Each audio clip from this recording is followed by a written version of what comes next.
Hello. जय हिंद दोस्तों। आज है 12 नवंबर और हम लोग पढ़ेंगे 12 नवंबर से बनने वाले सभी इम्पोर्टेंट करंट अफेयर। तो हम लोग कल जो देखे थे उसके बारे में अगर हम लोग देखें तो किस राज्य में राजस्व खुफिया निदेशालय द्वारा ऑपरेशन व्हाइट कोल्ड्रन चलाया गया? तो गुजरात के द्वारा। कौन सा देश संयुक्त राष्ट्र जल सम्मेलन में शामिल होने वाला पहला दक्षिण एशियाई देश बन गया? तो बांग्लादेश। किस दिन राष्ट्रीय शिक्षा दिवस मनाया जाता है? 11 नवंबर को। कॉर्पोरेट गवर्नेंस में उत्कृष्टता के लिए गोल्डन पीकॉक अवार्ड 2025 से सम्मानित किया गया हेरिटेज फूड्स लिमिटेड को। हुरून इंडिया परोपकार सूची 2025 के अनुसार सबसे उदार दानदाता के रूप में किसे चुना गया? तो शिव नादर और उनके परिवार को। भारत के 91वें शतरंज ग्रैंड मास्टर कौन बन गए? राहुल बीएस। भारत की पहली घरेलू सीआरटी सेल थेरेपी का नाम क्या है जिसे प्रधानमंत्री मोदी द्वारा ल्यूकीमिया और लिम्फोमा के लिए लॉन्च किया गया? Next car 19। जेम्स वाटसन को 1962 में किस चीज की खोज के लिए नोबेल पुरस्कार से सम्मानित किया गया था जिनका 97 वर्ष की आयु में निधन हो गया? तो डीएनए की खोज के लिए। किस राज्य से पपुआ न्यू गिनी को फोर्टिफाइड चावल कर्नेल का पहला निर्यात किया गया है? तो छत्तीसगढ़। विश्व शांति और सुरक्षा नेता पुरस्कार 2025 किसे प्रदान किया गया? तो श्री श्री रविशंकर को। ये सब हम लोग कल की क्लास में देखे थे। आज हम लोग चलते हैं क्वेश्चन नंबर 1 पर। तो किस स्थान पर क्वाड देशों के बीच मालाबार युद्ध अभ्यास 2025 शुरू किया गया? तो अभी हाल ही में ये गुआम में आयोजित किया गया है। उत्तरी प्रशांत महासागर जो गुआम है इसके पास ये अभ्यास शुरू हुआ। ठीक है। क्वाड क्वाड जो है क्वाड कंट्री इसमें 4 देश आते हैं। कौन कौन? तो भारत, अमेरिका, ऑस्ट्रेलिया और जापान। और ये जो अभ्यास होता है मालाबार अभ्यास ये 4 क्वाड कंट्रियों के बीच में ही होता है। ठीक है।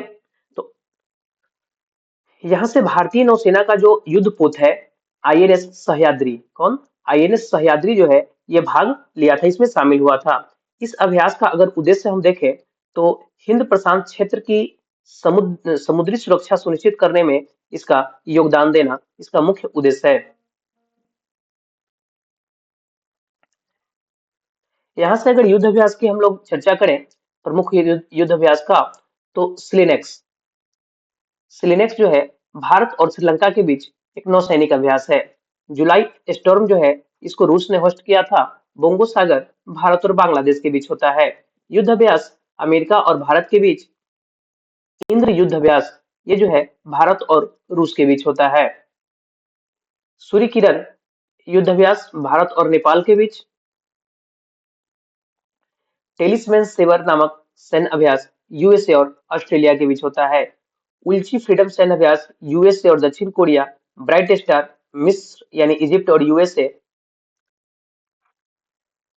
शक्ति वरुण गरुड़ भारत और फ्रांस के बीच होता है।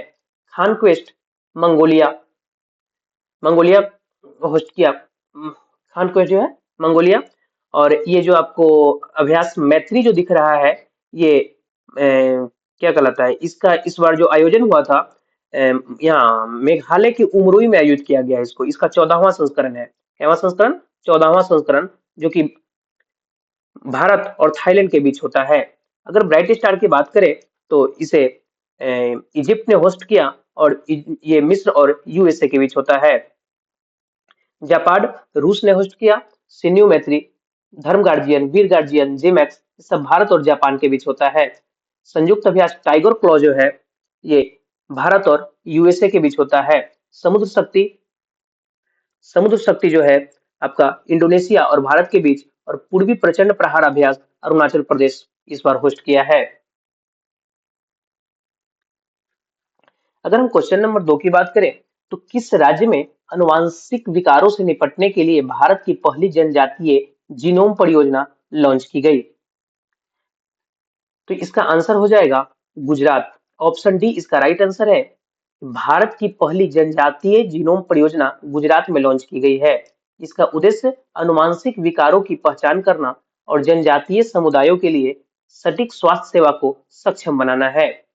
इस परियोजना का लक्ष्य जनजातीय आबादी के बीच आनुवंशिक बीमारियों के जोखिम की पहचान करना और बेहतर स्वास्थ्य योजना बनाना है। हम यहाँ से गुजरात के बारे में कुछ डिस्कस कर लें तो इसकी राजधानी गांधीनगर, मुख्यमंत्री भूपेंद्र पटेल और राज्यपाल आचार्य देवव्रत है। अगर यहाँ से गुजरात के करंट अफेयर की हम बात करें तो ऑपरेशन व्हाइट कोल्ड्रन जो है ये गुजरात में चलाया गया है। ये कल क्लास में हम लोग डिस्कस किए थे। गुजरात अब भारत का प्रोसेस्ड आलू उत्पादन में शीर्ष राज्य बन गया है। क्रूज भारत मिशन में शामिल हो गया है गुजरात। भारत की पहली सेमीकंडक्टर फैक्ट्री गुजरात के धोलेरा में बनाई जाएगी। प्रधानमंत्री नरेंद्र मोदी ने देश के पहले 9000 हॉर्स पावर इलेक्ट्रिक लोकोमोटिव विनिर्माण संयंत्र का उद्घाटन गुजरात के दाहोद में किए हैं। 100% रेल विद्युतीकरण हासिल करने वाला यह देश का 24वां राज्य या केंद्र शासित प्रदेश बन गया है गुजरात। केंद्रीय पर्यावरण मंत्रालय के स्वच्छ वायु सर्वेक्षण 2024 में कौन सा शहर शीर्ष पर है? तो ये आप सूरत है। कौन सा है? सूरत। ये आप देख रहे हैं 2024 का। लेकिन अगर हम यहाँ पे 2025 का बात करें तो इसमें आपको इंदौर नजर आएगा। इंदौर टॉप पर है। ठीक है। रिलायंस इंडस्ट्रीज गुजरात के जामनगर में दुनिया का सबसे बड़ा डेटा सेंटर बनाने जा रही है। लेकिन अभी सबसे बड़ा डेटा सेंटर की बात की जाए तो ये गूगल की है। गुजरात सरकार ने कच्छ जिले में स्थित मैंग्रोव गुनरी स्थल को राज्य का पहला जैव विविधता धरोहर स्थल घोषित किया है। गुजरात सरकार ने मुख्यमंत्री भूपेंद्र पटेल के नेतृत्व में जी सफल यानी Gujarat scheme for Antyodaya families for augmenting livelihoods योजना शुरू की है। गुजरात में पोरबंदर जिले में गुजरात में पोरबंदर जिले के माधोपुर में 5 दिन का माधोपुर मेला शुरू हो रहा है। गुजरात वन विभाग द्वारा जो जारी किया गया है जनगणना 16वीं जनगणना जो जारी किया गया उसके अनुसार गुजरात में एशियाई शेर की आबादी जो है बढ़ी है। जो पहले 674 थी वो 5 वर्षों के बाद बढ़ के 891 हो गई है। और इसका जो एशियाई शेर है इसका वैज्ञानिक नाम देखें तो पेंथेरा लियो पार्सिका है। क्या है? Panthera leo persica. यहाँ से भारत का पहला राज्य के बारे में कुछ हम लोग डिस्कस कर लें तो सरकारी कर्मचारियों के लिए सैबैटिकल लीव योजना शुरू करने वाला पहला राज्य सिक्किम है। जैविक खेती लागू करने वाला भी पहला राज्य सिक्किम है। भारत की पहली एआई पावर्ड आंगनबाड़ी किस राज्य में शुरू की गई? तो महाराष्ट्र में। जहाजों के लिए समर्पित नीति पेश करने वाला पहला राज्य महाराष्ट्र है। गाय को राजमाता की उपाधि देने वाला भी पहला राज्य महाराष्ट्र है। और भारत की पहली एआई यूनिवर्सिटी जो है वो भी महाराष्ट्र में ही हुई है, खुली है। किस राज्य में भारत की पहली खनन पर्यटन परियोजना शुरू की जाएगी? झारखंड में। भारत का पहला हॉर्नबिल संरक्षण केंद्र स्थापित किस राज्य में बनेगा? तमिलनाडु में। क्रूज भारत मिशन में शामिल होने वाला पहला राज्य गुजरात। भारत का पहला लकड़ी का गुरुद्वारा पंजाब में बनाया गया। विधानसभा में सांकेतिक भाषा लागू करने वाला भारत का पहला राज्य भी पंजाब ही होगा। अंतर्राष्ट्रीय सीमा पर ड्रोन रोधी प्रणाली तैनात करने वाला भारत का पहला राज्य पंजाब ही है। और भारत के पहले तितली अभयारण्य जो कि केरल में स्वयं का ओटीटी प्लेटफॉर्म लॉन्च करने वाला भी पहला राज्य केरल है। भारत का पहला पूर्ण डिजिटल साक्षर राज्य भी केरल है। वरिष्ठ नागरिक आयोग स्थापित करने वाला पहला भारतीय राज्य भी केरल ही है। भारत का पहला एआई आधारित सड़क सुरक्षा पायलट प्रोजेक्ट उत्तर प्रदेश में शुरू हुआ। राज्य की विधानसभा में अनुवाद प्रणाली लागू करने वाला पहला राज्य आपका यूपी ही है। मृत्यु का अधिकार लागू करने वाला पहला राज्य कर्नाटक। गौ अभ्यारण्य स्थापित करने वाला पहला राज्य मध्य प्रदेश। ड्रोन पॉलिसी लागू करने वाला पहला राज्य हिमाचल प्रदेश। समान नागरिक संहिता को लागू करने वाला पहला राज्य उत्तराखंड। और अनुसूचित जाति के आरक्षण में वर्गीकरण लागू करने वाला पहला राज्य आपका तेलंगाना हो जाएगा।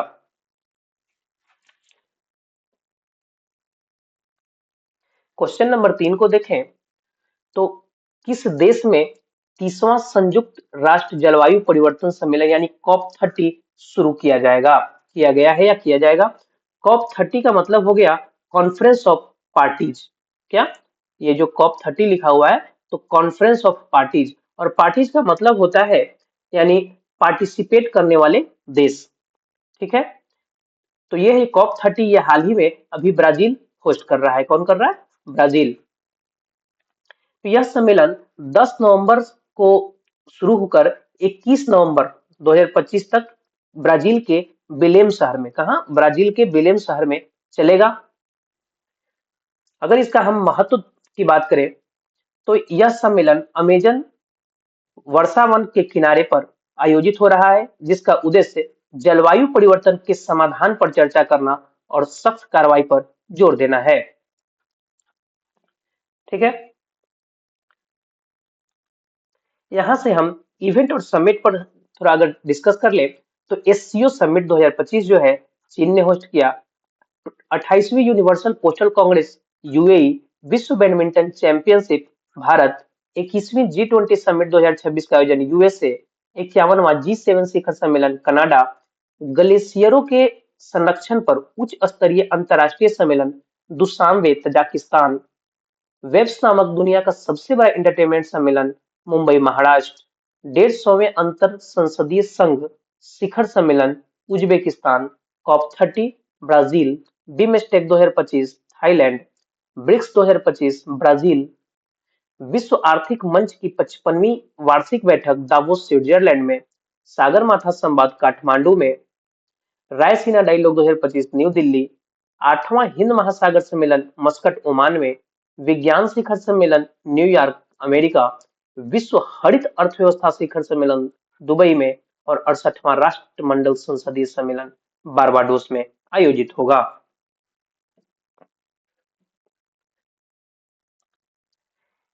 यहाँ से अगर हम ब्राजील को थोड़ा सा मैप्स के थ्रू देख लें तो ये है साउथ अमेरिका, और ब्राजील जो है एरिया वाइज अगर देखें तो साउथ अमेरिका का सबसे बड़ा कंट्री है, और ये साउथ अमेरिका के सभी देशों से अपना बॉर्डर साझा करता है, सिवाय किसके? इक्वाडोर और चिली को छोड़ के। इक्वाडोर और चिली को अगर छोड़ दिया जाए तो इसको छोड़ के ये बाकी सभी देशों से अपना बॉर्डर साझा करता है। ब्राजील की राजधानी ब्राजीलिया, मुद्रा ब्राजीलियाई रियल और राष्ट्रीय खेल फुटबॉल है। Brazil tropical forest forever facility में निवेश करने वाला पहला देश बनेगा। ब्राजील 7 सितंबर को अपना स्वतंत्रता दिवस मनाता है। ब्रिक्स समिट 2025 ब्राजील होस्ट किया। COP30 भी ब्राजील ही होस्ट किया है। पूर्व राष्ट्रपति जेयर बेल्सोनारो को लोकतंत्र को नष्ट करने की कोशिश के आरोप में, पूर्व राष्ट्रपति जो है उनको वहां के लोकतंत्र जो है उसको नष्ट करने, उस पे घात करने के आरोप में उनको 27 वर्ष से अधिक की कारावास सजा सुनाई गई है। नेक्स्ट क्वेश्चन पे आए तो एशिया का सबसे खुशहाल शहर कौन बन गया है? तो ये महाराष्ट्र की राजधानी मुंबई को एशिया का सबसे खुशहाल शहर नामित किया गया है, चुना गया है। तो ये टाइम आउट द्वारा किए गए सर्वे के अनुसार मुंबई को सबसे खुशहाल शहर चुना गया है। इस सर्वे में 18,000, कितना? 18,000 से अधिक निवासियों से उनकी जीवन शैली यानी इनका वे ऑफ लिविंग और शहर के लोगों के बारे में पूछा गया। मुंबई निवासियों में मुंबई निवासी जो है उनमें से 94% लोगों का कहना है, मानना है कि उनका शहर उन्हें खुशी देती है, जिससे मुंबई शहर इस सूची में शीर्ष पर बना हुआ है। अगर हम यहाँ पे खुशहाल शहर पूछा जा रहा है तो ग्लोबल हैप्पीनेस इंडेक्स जो है उसे रिलीज किया जाता है, और उसमें ऑब्वियसली कई सालों से हम पढ़ रहे हैं कि फिनलैंड, कौन?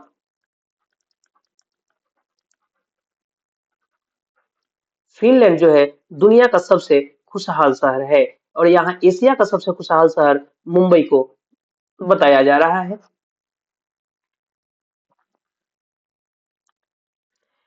यहाँ से हम इंडेक्स और रैंकिंग को थोड़ा सा अगर देख लें तो हेनले पासपोर्ट इंडेक्स में भारत का स्थान 85 है, टॉप पे सिंगापुर। वैश्विक डिजिटल नोमैड रिपोर्ट 2025 में भारत का स्थान 38 है। ग्लोबल इनोवेशन इंडेक्स भारत 38वें स्थान पर है और टॉप पे स्विट्जरलैंड है। Global life work balance index Bharat 42वें स्थान पे, टॉप पे न्यूजीलैंड। विश्व प्रतिस्पर्धात्मक रैंकिंग में भारत 41 पे है, टॉप पे स्विट्जरलैंड है। न्यू न्यूमवेव की सेफ्टी इंडेक्स रिपोर्ट 2025 भारत का सबसे सुरक्षित शहर मैंगलोर है जो कि कर्नाटक में है। और अगर वैश्विक रैंकिंग में देखा जाए तो इसका स्थान 49 है। जेंडर गैप रिपोर्ट 131 पे है भारत और टॉप पे है आइसलैंड। वैश्विक शांति सूचकांक 2025 में भारत 115वें स्थान पे, टॉप पे है आइसलैंड। सतत विकास लक्ष्य सूचकांक 2025 99वें स्थान पे है, टॉप पे है फिनलैंड। ऊर्जा संक्रमण सूचकांक भारत 71 पे, टॉप पे है स्वीडन। जलवायु परिवर्तन प्रदर्शन सूचकांक में भारत 10वें स्थान पे है, टॉप पे है Denmark. World happiness ranking Bharat 118वें स्थान पे, टॉप पे है फिनलैंड। वैश्विक आतंकवाद सूचकांक भारत 14वें स्थान पे, टॉप पे है Burkina Faso. Press freedom index 151 पे भारत, टॉप पे है नॉर्वे। और करप्शन इंडेक्स में भारत 96 पे है, टॉप पे है डेनमार्क।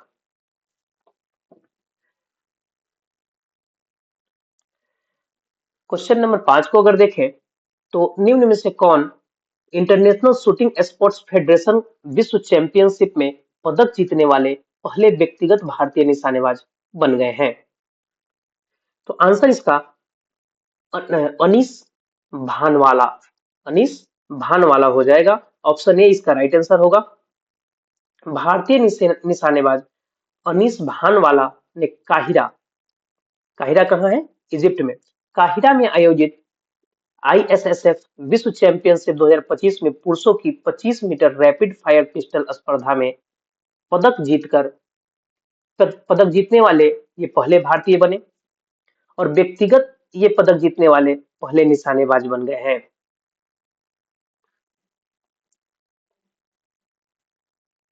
यहाँ से बात हम कर रहे थे किसका? आईएसएसएफ का मतलब क्या हुआ? International shooting sports federation. इसका अगर हम formation year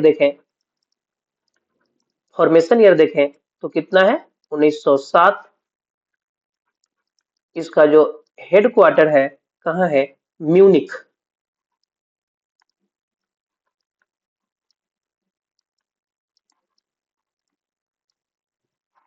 Munich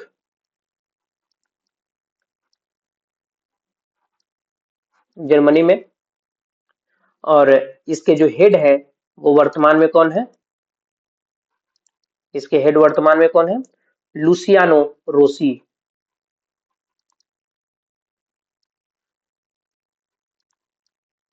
1 minute.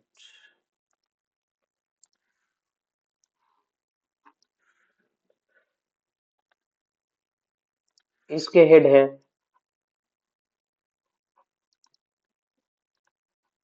Luciano Rossi. ठीक है, लुसियानो रोसी इसके हेड हो जाएंगे। अब हम लोग चलते हैं नेक्स्ट क्वेश्चन पे। तो शेखा नासिर अल नोवैस किस देश से संबंधित है जिन्हें संयुक्त राष्ट्र पर्यटन विभाग की पहली महिला महासचिव नियुक्त किया गया है? इसे स्टार मार्क कर ले। तो इनका जो नाम है वो तो घोषणा पहले ही किया जा चुका है, लेकिन ये जो बिलोंग करते हैं कहां से करते हैं? यूएई से। ये क्वेश्चन आप स्टार मार्क कर लीजिएगा। United Nations World Tourism Organization की पहली महिला अध्यक्ष या महासचिव कौन बनी है? शेखा अल नोवैस। ठीक है, 2026 से इनका कार्यकाल शुरू हो रहा है। कब से? 2026 से इनका कार्यकाल शुरू हो रहा है। और वह संयुक्त राष्ट्र पर्यटन के 50 साल के इतिहास में इस पद को संभालने वाली पहली महिला और पहली खाड़ी नागरिक बन गई है। ठीक है, इनका कार्यकाल 26 से शुरू हो रहा है और कितने साल चलेगा? इनका कार्यकाल 4 साल का है। ठीक है, 2026 से लेकर 2029 तक इनका कार्यकाल रहेगा। 2026 में जनवरी के महीने में 2026 में इनका कार्यकाल शुरू हो जाएगा। और शेखा अल नोवैस एक अमीराती व्यापारिक नेता है जिनके पास वैश्विक आतिथ्य उद्योग में 16 वर्षों से अधिक का एक्सपीरियंस है।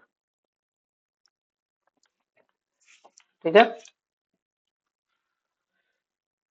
अगर हम ऑप्शन की बात कर लें जिम्बाब्वे। यहाँ से देखिए कि अभी हमने डिस्कस किया था कि आईओसी यानी इंटरनेशनल ओलंपिक कमेटी की जो पहली महिला अध्यक्ष बनी है क्रिस्टी कोवेंट्री, वो जिम्बाब्वे से ही बिलोंग करती है। तंजानिया की पहली महिला राष्ट्रपति जो है सामिया सुलुहू, सामिया सुलुहू है जो सेकेंड बार दोबारा बनी है। सऊदी अरब, अगर इसका हम डिस्कस करें तो यहाँ की पहली महिला अंतरिक्ष यात्री जिसका नाम रियाना बरवानी है। क्या है? रियाना बरवानी। ये सऊदी अरब की पहली महिला अंतरिक्ष यात्री है।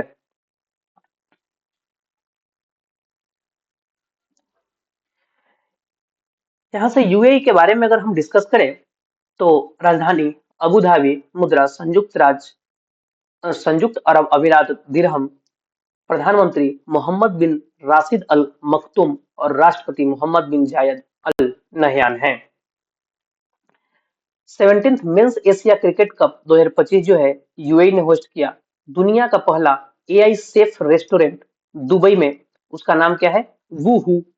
मशरक गुजरात में स्थित गिफ्ट सिटी में प्रवेश करने वाला यूएई का पहला बैंक बन गया है। कौन? मशरक। T20 वुमेन्स वर्ल्ड कप ये होस्ट किया था यूएई और इसका विनर था न्यूजीलैंड। आईआईटी दिल्ली का नया ब्रांच जो है अबू धाबी में खोला गया है। प्रधानमंत्री नरेंद्र मोदी जी के ने 14 फरवरी 24 को यूएई की राजधानी अबू धाबी में पत्थर से बने पहले हिंदू मंदिर का उद्घाटन किया है। यहाँ से एक बार इंटरनेशनल अपॉइंटमेंट की बात करें, डिस्कस करें उसके बारे में, तो आईएमएफ का प्रथम उप प्रबंध निदेशक जो है डैन कार्ज है। आईएमएफ का कार्यकारी निदेशक उर्जित पटेल। आईएमएफ मतलब इंटरनेशनल मॉनिटरिंग फंड। आईएमएफ की एमडी जो है क्रिस्टलिना जॉर्जीवा।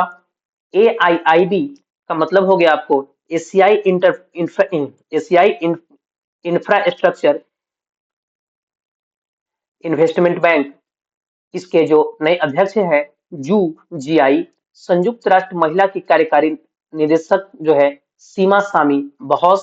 विश्व बैंक के पूर्वी एशिया और प्रशांत क्षेत्र के लिए उपाध्यक्ष कार्लोस फिलिप जिरामिलो हैं। अमेरिकी राजदूत और दक्षिण मध्य एशिया के लिए विशेष दूत जो है सर्जियो गोर है। ब्रिटेन की पहली महिला खगोल शास्त्री रॉयल नियुक्त की गई। कौन? Michelle Doherty. International Olympic Committee की पहली महिला अध्यक्ष क्रिस्टी कोवेंट्री हैं। संयुक्त राष्ट्र महासभा के 80वें सत्र के अध्यक्ष एनालेना बेयरबॉक जो कि जर्मनी की हैं। ट्विटर के सीईओ लिंडा यार्किनो। डब्ल्यूएचओ के महानिदेशक टेड्रोस घेब्रेयेसस। एफएटीएफ के अध्यक्ष जो हैं एलिसा डे एंदा माद्राजो। यूएनओ के महासचिव Antonio Guterres. International cricket council के अध्यक्ष जो हैं जैसा। डब्ल्यूटीओ में भारत के अस्थायी राजदूत सेंथिल पांडियन। बीमस्टेक के अध्यक्ष बनने वाले पहले भारतीय इंद्रमणि पांडे। वर्ल्ड बैंक के अध्यक्ष अजय बंगा। राष्ट्रमंडल के महासचिव जो है सरली बोचवे और यूनिसेफ की नई प्रमुख जो है कैथरीन रसेल हैं। नेक्स्ट क्वेश्चन पे अगर चलें तो किसने वर्ष 2027 तक अंतरिक्ष में सौर ऊर्जा से चलने वाले एआई डेटा सेंटर बनाने के लिए प्रोजेक्ट सनकैचर लॉन्च किया? ठीक है, तो आंसर इसका हो जाएगा गूगल। कौन? गूगल। ऑप्शन बी इसका राइट आंसर है। नवंबर 25 में गूगल ने प्रोजेक्ट सनकैचर की घोषणा की जिसका उद्देश्य सौर ऊर्जा से संचालित अंतरिक्ष आधारित एआई इंफ्रास्ट्रक्चर विकसित करना है। अगर गूगल की बात करें तो इसका फॉर्मेशन ईयर 4 सितंबर 1998 में है। मुख्यालय कैलिफोर्निया यूएसए और सीईओ इसके सुंदर पिचाई हैं। अभी तक का अगर हम बात करें तो अभी तक का सबसे बड़ा डेटा सेंटर जो है गूगल का ही है और गूगल के द्वारा एक चैट बॉट बनाया गया था। गूगल के द्वारा क्या बनाया गया था? चैट बॉट, जिसका नाम क्या था? बार्ड। उसका नाम बदलकर अब वर्तमान में उसका नाम क्या है? जेमिनी। ठीक है, अगर हम मेटा की बात करें तो ये जो है ग्रीक भाषा का शब्द है जो फेसबुक का परिवर्तित नाम है। अगर नासा की बात करें जो कि यूएसए का एक स्पेस एजेंसी है और ये भारत की स्पेस एजेंसी इसरो के साथ मिलकर निसार नामक प्रोजेक्ट पे वर्क कर रहा है। किस पे? निसार नामक प्रोजेक्ट पे वर्क कर रहा है। अगर निसार का फुल फॉर्म हम देखें तो NASA ISRO synthetic aperture radar है। इसरो जो है ये अपनी पहले मानव युक्त मिशन गगनयान पर वर्क कर रहा है। किस पर? गगनयान पर। ठीक है।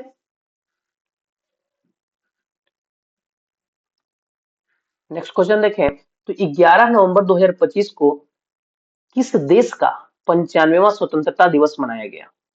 ठीक है। तो ये है आपका क्या? अंगोला। तो हाल ही में जो अंगोला है वो कल ही यानी दिन कल के दिन यानी 11 नवंबर को 50वां स्वतंत्रता दिवस मनाया है।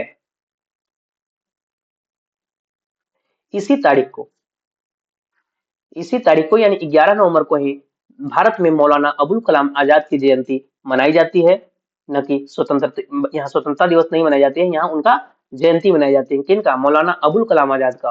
और उन्हीं के नाम पे भारत में 11 नवंबर को पहले शिक्षा मंत्री मौलाना अबुल कलाम आजाद की जयंती के उपलक्ष्य में राष्ट्रीय शिक्षा दिवस भी मनाया जाता है।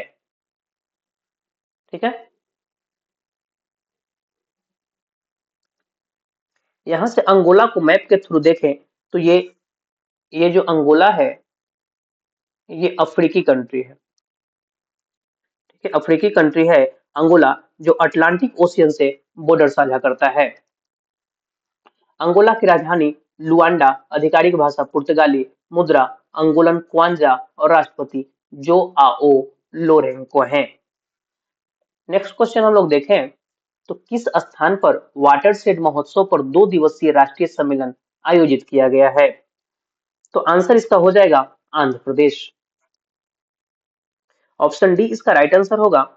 तो अभी हाल ही में ग्रामीण विकास मंत्रालय के अंतर्गत भूमि संसाधन विभाग आंध्र प्रदेश सरकार के सहयोग से 10 से 11 नवंबर को गुंटूर में राष्ट्रीय वाटरशेड सम्मेलन का आयोजन किया गया है। अगर इसका पर्पस देखें तो वाटर कंजर्वेशन यानी कि जल संरक्षण और इसके मैनेजमेंट यानी कि प्रबंधन को बढ़ावा देना है। आंध्र प्रदेश के बारे में यहाँ से अगर हम लोग कुछ डिस्कस करें तो आंध्र प्रदेश की राजधानी अमरावती, मुख्यमंत्री एन चंद्रबाबू नायडू, राज्यपाल एस अब्दुल नजीर, इसकी स्थापना 1 नवंबर 1956 को हुई थी। आप ऐसा कह सकते हैं कि भाषाई आधार पर बनने वाला पहला राज्य जो है आपका आंध्र प्रदेश था। इसका विभाजन हुआ 2 जून 2014 को, टूट कर तेलंगाना बना। इसमें 26 जिले हैं। आंध्र प्रदेश राज्य में भारत की सबसे बड़ी भू-तापीय ऊर्जा प्रौद्योगिकी पायलट परियोजना शुरू करने की घोषणा की गई है। भारत का पहला कृत्रिम बुद्धिमत्ता आधारित integrated command and control centre कहाँ स्थापित किया गया? तिरुमला, आंध्र प्रदेश में। दूसरे बिमस्टेक बंदरगाह सम्मेलन का उद्घाटन कहाँ किया गया? विशाखापट्टनम में। देश के पहले ग्रीन हाइड्रोजन हब आधारशिला आंध्र प्रदेश के विशाखापट्टनम के पास पुदिम डाका में रखी गई थी। यहाँ से कुछ नेशनल इवेंट और समिट की हम बात कर ले तो ग्लोबल फिनटेक फेस्ट 2025 मुंबई में, 8वां इंटरनेशनल सोलर अलायंस की बैठक दिल्ली होस्ट कर किया है। ई गवर्नेंस पर 28वां राष्ट्रीय सम्मेलन 2025 विशाखापट्टनम, भारत अंतर्राष्ट्रीय चावल सम्मेलन नई दिल्ली, विश्व सागौन सम्मेलन कोच्चि केरल में पहली बार हुआ है। 5वें तटरक्षक वैश्विक शिखर सम्मेलन 2027 चेन्नई तमिलनाडु, दूसरे बिमस्टेक बंदरगाह सम्मेलन का उद्घाटन विशाखापट्टनम आंध्र प्रदेश, वेब्स नामक दुनिया का सबसे बड़ा इंटरटेनमेंट सम्मेलन मुंबई महाराष्ट्र और रायसीना डायलॉग 2025 जो है कहाँ होस्ट हुआ? न्यू दिल्ली में। हम लोग चले नेक्स्ट क्वेश्चन पे।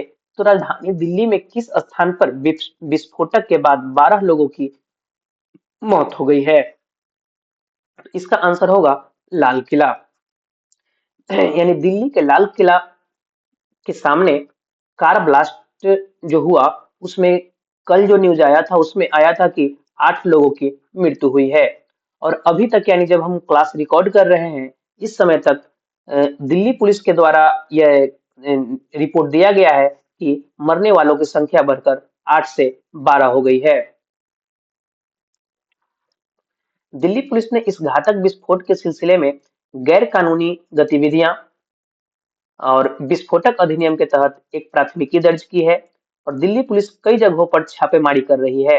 राष्ट्रीय राजधानी को हाई अलर्ट पर रखा गया है और हवाई अड्डे, रेलवे स्टेशन और बस अड्डों पर कड़ी निगरानी रखी जा रही है। दिल्ली पुलिस की जो आयुक्त है वर्तमान में, ये सतीश गोलचा बन गए हैं। कल आपसे हम पूछे थे कि भारत के सबसे भारी कम्युनिकेशन सैटेलाइट का नाम क्या है, जिसे श्रीहरिकोटा से लॉन्च किया जाएगा। तो इसका नाम आपका हो जाएगा CMS-03। नेक्स्ट क्वेश्चन पे हम लोग चले तो ये हाल ही में जारी की गई ग्लोबल फायर पावर इंडेक्स 2025 में भारत किस स्थान पर है। तो इसका राइट आंसर हो जाएगा फोर्थ, चौथे स्थान पे हम लोग हैं। ठीक है, ये आज का आपका सवाल है कि किसे कैबिनेट द्वारा 8वें वेतन आयोग के अध्यक्ष नियुक्त किया गया है। इसका राइट आंसर आप कमेंट बॉक्स में बताएं। और क्वेश्चन नंबर सेकंड जो है, निम्न में से किसे वर्ल्ड फूड प्राइज फाउंडेशन द्वारा top agri food food Pioneer award से सम्मानित किया गया। इसका भी राइट आंसर आप कमेंट बॉक्स में जरूर से जरूर बताएं। थैंक यू, धन्यवाद। आपको ये वीडियो अच्छा लगे तो इसे लाइक करें, चैनल को सब्सक्राइब करें और इसे अधिक से अधिक शेयर करें, जिससे आपके साथ साथ आपके भाई बंधु मित्र सभी लोगों को इस क्लास का बेनिफिट मिले और वो अपने मंजिल को हासिल करने में सफलता प्राप्त कर सकें। धन्यवाद।